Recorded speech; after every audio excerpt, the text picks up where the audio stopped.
Hi, and thank you for visiting my channel. For more information, kindly subscribe and follow. Now let's get started. Solo Sikoa will be returning and has now been officially announced for a match after he attacked Tama Tonga accidentally, while an unusual new team has also been formed including Damian Priest. Nick Aldis has made this announcement. Cody Rhodes has now been put in an unusual team with Damian Priest and Braun Strowman. Nick Aldis had a huge announcement to make on Instagram just a day before SmackDown. The general manager shared what's happening ahead of the Blue Brand show.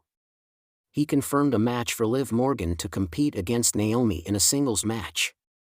Meanwhile, he announced the first match for Solo Sikoa after his return. Sikoa returned and immediately attacked Tama Tonga accidentally last week, causing tension with Jacob Fatu. Now, the three of them will team up to face Damian Priest, Braun Strowman, and Cody Rhodes. Given the tension within the Bloodline team, it remains to be seen what will happen when the six-man tag team match takes place. Two huge matchups that I am pleased to announce right now. The first one is Naomi going one-on-one with Liv Morgan. Very excited about that. And secondly, we have a six-man tag team match of Tama Tonga, Jacob Fatu, and Solo Sikoa. They will be taking on the trio of Braun Strowman, Damian Priest, and the WWE Champion, the American Nightmare, Cody Rhodes. In addition to the existing matches that are already announced, which is Jimmy USO and Drew McIntyre. And the tag team titles are on the like of Pretty Deadly vs. DIY.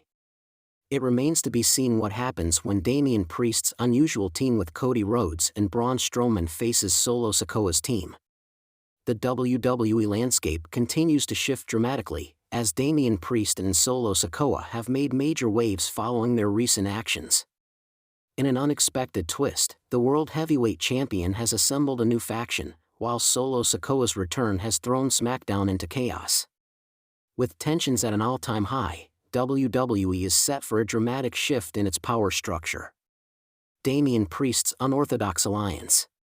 As Damian Priest walked into Monday Night Raw with the World Heavyweight Championship slung over his shoulder, fans knew something was about to go down. The Judgment Day has been fractured for weeks, with Rhea Ripley sidelined and Finn Balor and JD McDonough's loyalty in question. With the Judgment Day's power dwindling, Priest shocked the WWE Universe by forming an unexpected new alliance. Raw General Manager Adam Pearce opened the show, addressing the ongoing tension within the Judgment Day. Before Pearce could finish, Priest's music hit, and he walked to the ring with a smirk. But he wasn't alone. Behind him stood two figures who had never aligned with him before, Bronson Reed and Karrion Kross. The crowd buzzed with confusion.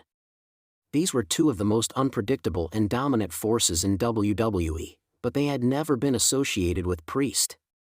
"I don't need distractions. I don't need teammates who are too busy fighting each other," Priest declared. "What I need are warriors. And I found them." Reed and Kross stepped forward.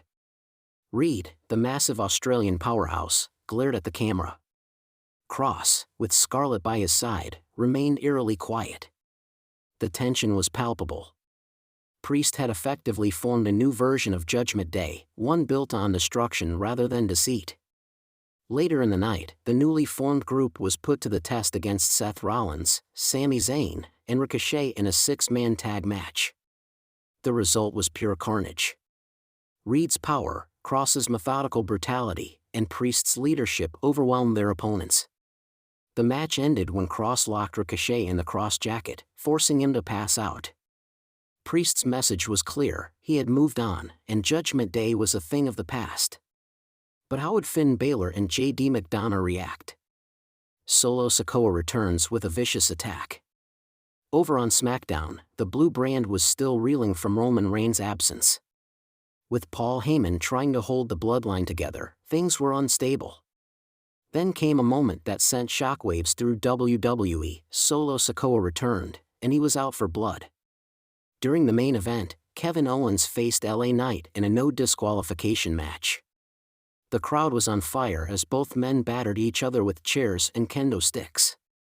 But just as Knight was about to land the BFT, the lights dimmed slightly, and an unfamiliar theme hit. Solo Sikoa stormed down the ramp, his face a mask of fury.